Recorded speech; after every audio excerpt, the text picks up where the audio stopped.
JK செய்திகளின் இரவு நேர பிரதான செய்திகள்.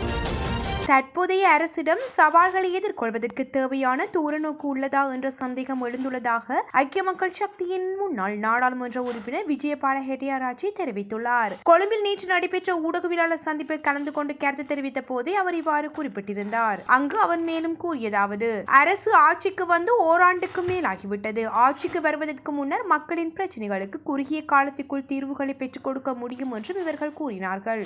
ஆனால் நடைமுறையில் அவ்வாறான முன்னேற்றங்கள் எதுவும் ஏற்படுவதாக தெரியவில்லை. தற்போதைய சூழலில் அரசுக்கு ஒரு தெளிவான தூரநோக்கு பார்வை இருக்கின்றதா என்ற சந்தேகம் எமக்கு எழுந்துள்ளது. ஒரு பொறுப்புள்ள எதிர்க்கட்சி என்ற ரீதியில் நாடு ஏதேனும் சவால்களை எதிர்கொள்ளும் தருணங்களில் அதனை முன்கூட்டியே கையாள்வதற்கான நடவடிக்கைகளை நாம் எடுத்துள்ளோம். நாட்டின் ஜனநாயகத்தை உறுதிப்படுத்துவதற்கு தேவையான எதிர்கால திட்டங்களை எதிர்க்கட்சி தலைவரின் தலைமையில் நாம் முன்னெடுத்து வருகின்றோம் என்று அவர் தெரிவித்துள்ளார்.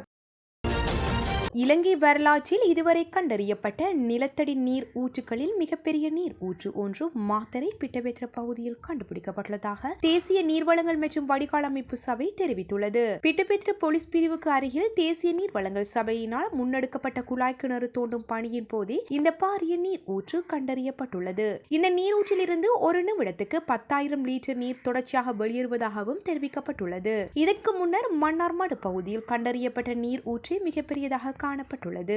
அங்கிருந்து ஒரு நிமிடத்துக்கு 7,000 லிட்டர் நீரை பெறப்பட்டிருந்தது. பாறைகளை ஆய்வு செய்து நவீன தொழில்நுட்ப கருவிகளின் உதவியுடன் நிலத்தடி நீர் இருக்கும் இடத்தை இனங்கண்டு இந்த அகழ்வாராய்ச்சி மேற்கொள்ளப்பட்டுள்ளது. இதன் மூலம் பிட்டபெத்ர, மொரவக்க மற்றும் அதனை சூழவுள்ள பகுதிகளில் நீர் நெருக்கடியால் பாதிக்கப்பட்டுள்ள மக்களுக்கு சுத்தமான குடிநீரை விநியோகிக்க நடவடிக்கை எடுக்கப்படும் என்று நீர்வளங்கள் சபை அறிவித்துள்ளது.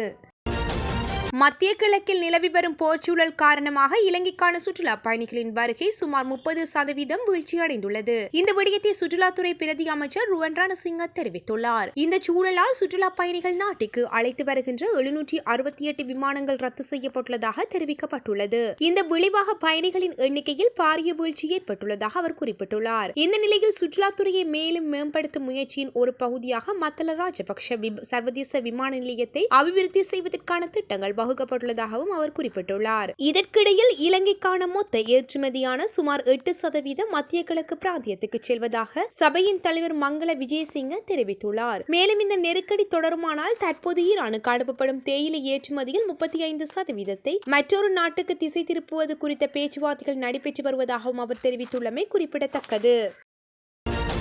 ரஷ்யாவிடம் இருந்து எரிபொருளை கொள்வனவு செய்வது குறித்து இலங்கை அரசாங்கம் உயர்மட்ட பேச்சுவார்த்தைகளை ஆரம்பித்துள்ளது.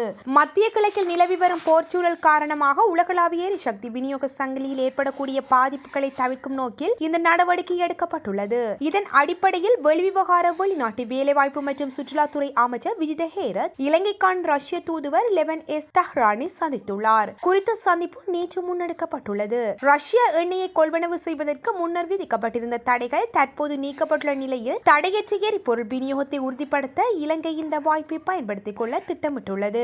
நாட்டின் தற்போதைய எரிபொருள் இருப்பை பாதுகாக்கவும் தொடர்ச்சியான விநியோகத்தை பராமரிக்கவும் ரஷ்யாவில் இருந்து மேலதிக எரிபொருளை பெற்றுக்கொள்வது குறித்து அமைச்சர் இங்கு வலியுறுத்தியுள்ளார். இலங்கையின் இந்த கோரிக்கையை உடனடியாக ரஷ்ய அரசாங்கத்துக்கு தெரியப்படுத்துவதாக தூதுவர் உறுதி அளித்துள்ளார். மேலும் எந்த ஒரு இக்கட்டான சூழ்நிலையிலும் இலங்கைக்கு உதவ ரஷ்யா தயாராக இருப்பதாகவும் அவர் இதன்போது சுட்டிக்காட்டியுள்ளமை குறிப்பிடத்தக்கது. இலங்கையின் தெற்கே கடலில் இரஸ்டென்னா கப்பல் மீது மேற்கொள்ளப்பட்ட அமெரிக்க தாக்குதலில் இருந்த 84 ஈரானிய மாலுமிகளின் உடல்களை ஏற்றிய விமானம் ஈரானுக்கு புறப்பட்டது. மத்தள சர்வதேச விமான நிலையத்தில் இருந்து குறித்த விமானம் நேற்றிரவு 9:29 மணிக்கு புறப்பட்டதாக தெரிவிக்கப்படுகின்றது. இலங்கையில் உள்ள ஈரானிய தூதரகத்தின் ஒருங்கிணைப்பின் கீழ் இறந்த மாலுமிகளின் உடல்கள் இவ்வாறு அனுப்பப்பட்டுள்ளன. கடந்த 4ஆம் தேதி காலை துறைமுகத்தில் இருந்து 40 மைல் தொலைவில் சுமார் 180 பேருடன் ஒரு ஈரானிய கப்பல் தாக்குதலுக்கு உள்ளானது. அதனைத் தொடர்ந்து சுமார் 84 மாலுமிகளின் உடல்கள் மீட்கப்பட்டதுடன் 35 பேர் உயிருடன் மீட்கப்பட்டு கராபிட்டிய வைத்தியசாலையில் அனுமதிக்கப்பட்டனர். பின்னர் அமெரிக்கா நீர்மூழ்கி கப்பலில் இருந்து ஒரு டாஃபியை பயன்படுத்தி சர்வதேச கடற்பரப்பில் ஈரானிய கப்பல் மூழ்கடிக்கப்பட்டதாக அமெரிக்கா உறுதிப்படுத்தியமை குறிப்பிடத்தக்கது. அமெரிக்காவின் மூலபாய எண்ணெய் கையிருப்பில் இருந்து முதற்கட்ட விநியோகங்கள் அடுத்த வாரம் முதல் சந்தைக்கு வரவுள்ளதாக தெரிவிக்கப்பட்டுள்ளது. குறித்த விடயத்தை அமெரிக்க வலுசக்தி அமைச்சு தெரிவித்துள்ளது. ஈரான் மீதான அமெரிக்கா மற்றும் இஸ்ரேலிய போர் காரணமாக ஏற்பட்டுள்ள உலகளாவிய எண்ணெய் தட்டுப்பாட்டை நிவர்த்தி செய்யும் நோக்கில் இந்த நடவடிக்கை எடுக்கப்பட்டுள்ளது. இதன் அடிப்படையில் சர்வதேச வலுசக்தி முகாமையின் ஒருங்கிணைப்பு திட்டத்தின் கீழ் 400 மில்லியன் கொள்கலன் எண்ணெயை விடுவிக்க தீர்மானிக்கப்பட்டுள்ளதாகவும் தெரிவிக்கப்படுகின்றது. இதன் ஒரு பகுதியாக 172 மில்லியன் கொள்கலன் மசகு எண்ணெய் சந்தைக்கு விடுவிக்குமாறு அமெரிக்க ஜனாதிபதி டொனால்ட் ட்ரம்ப் தலைமையிலான நிர்வாகம் உத்தரவிட்டுள்ளது. அடுத்த 4 மாத கால பகுதியில் இந்த எண்ணெய் கையிருப்பு படிப்படியாக விடுவிக்கப்பட உள்ளது. இதற்கு முன்னர் 2022ஆம் ஆண்டில் உக்ரைன் மீதான ரஷ்யா படையெடுப்பு தொடர்ந்து அப்போதைய ஜனாதிபதி ஜோ பைடனினால் இவ்வாறானதொரு பாரிய எண்ணெய் விடுவிப்பு நடவடிக்கை முன்னெடுக்கப்பட்டிருந்தது. மத்திய கிழக்கில் நிலவும் போர் சூழலால் சர்வதேச சந்தையில் எரிபொருள் விலைகள் அதிகரித்து வரும் நிலையில் அமெரிக்காவின் இந்த அதிரடி நடவடிக்கை விலை ஏற்றத்தை கட்டுப்படுத்தும் என்றும் எதிர்பார்க்கப்படுகின்றமை குறிப்பிடத்தக்கது. ஈரானின் பிரதான கச்சா எண்ணெய் தீவு ஏற்றுமதி முனையமாக கருதப்படும் ஹார்த் தீவு மீது அமெரிக்கா தாக்கியதை அடுத்து இப்பிராந்தியத்தில் அமெரிக்காவுடன் ஒத்துழைக்கும் எண்ணெய் நிறுவனங்களின் உட்கட்டமைப்புகளுக்கு இலக்கு வைக்கப்படும் என்று ஈரான் எச்சரிக்கை விடுத்துள்ளது.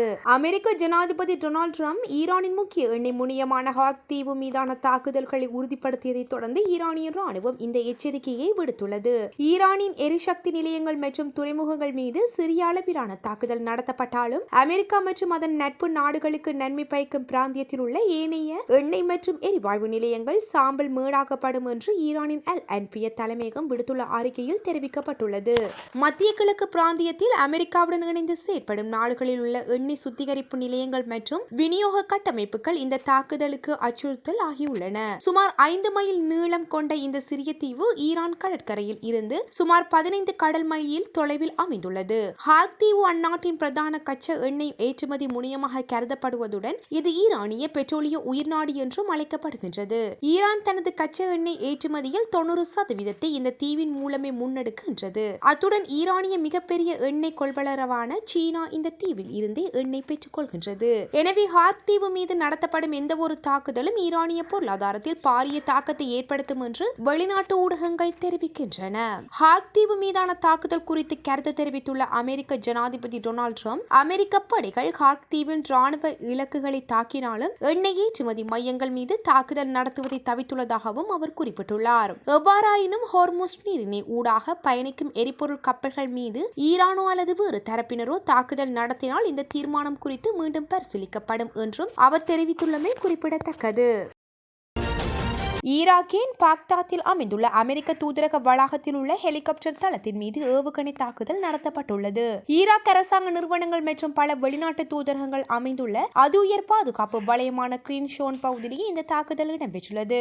ஏவுகணை தாக்குதலை தொடர்ந்து அமெரிக்க தூதரக வளாகத்தில் இருந்து கருப்பு புகை வெளியேறியுள்ளதாக தெரிவிக்கப்படுகின்றது. எவ்வாறாயினும் இந்த தாக்குதல் அல்லது அதனால் ஏற்பட்ட சேதங்கள் குறித்து பாக்தாத்தில் அமெரிக்க தூதரகம் இதுவரை உத்தியோகபூர்வ அறிவிப்பு எதனையும் வெளியிடப்படவில்லை என்று தெரிவிக்கப்படுகின்றது. ரஷ்யாவிடம் இருந்து எரிபொருளை கொள்வனவு செய்வது குறித்து இலங்கை அரசாங்கம் உயர்மட்ட பேச்சுவார்த்தைகளை ஆரம்பித்துள்ளது. 2026ஆம் ஆண்டின் தொடக்கத்திலிருந்து கனடாவில் 1 லட்சத்துக்கும் மேற்பட்ட முழுநேர வேலை வாய்ப்புகள் பறிபோயுள்ளன. இது பிரதமர் மார்க் கார்னியின் அரசாங்கத்துக்கு பெரும் அரசியல் மற்றும் பொருளாதார நெருக்கடியை ஏற்படுத்தியுள்ளது. சமீபத்திய தொழிலாளர் புள்ளி விவரங்களின்படி அந்நாட்டின் வேலையின்மை வீதம் 6.7% உயர்வடைந்துள்ளதுடன் இது G7 நாடுகளில் பிரான்சுக்கு அடுத்தபடியாக 2வது மிக உயர்ந்த அளவாக பதிவாகியுள்ளது. கொரோனா பெருந்தொற்றுக்கு பின்னர் ஏற்பட்டுள்ள இந்த மிக மோசமான வேலைவாய்ப்பு சரிவினால் குறிப்பாக மொத்த மற்றும் சில்லறை வர்த்தக துறைகளை மிக கடுமையான பாதிப்புகளை சந்தித்துள்ளன. அமெரிக்க ஜனாதிபதி டொனால்ட் ட்ரம்ப் கனடாவின் வாகன உற்பத்தி, உருக்கு மற்றும் அலுமினியம் உள்ளிட்ட முக்கிய துறைகளின் மீது விதித்துள்ள புதிய வரிகளை இந்த வீழ்ச்சிக்கு முக்கிய காரணியாகவும் பார்க்கப்படுகின்றது.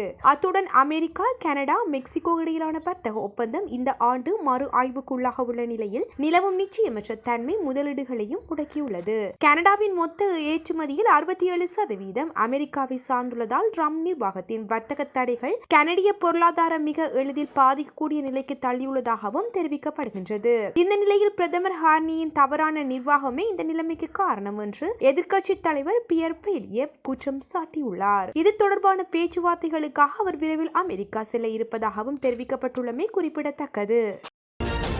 மத்திய கிழக்கிற்கு சுமார் 2500 கடற்படை வீரர்கள் மற்றும் கடற்படையினரை கொண்ட ஒரு விரைவு பதிலளிப்பு கடற்படை படையணி அனுப்ப அமெரிக்கா திட்டமிட்டுள்ளதாக தகவல்கள் வெளியாகியுள்ளன.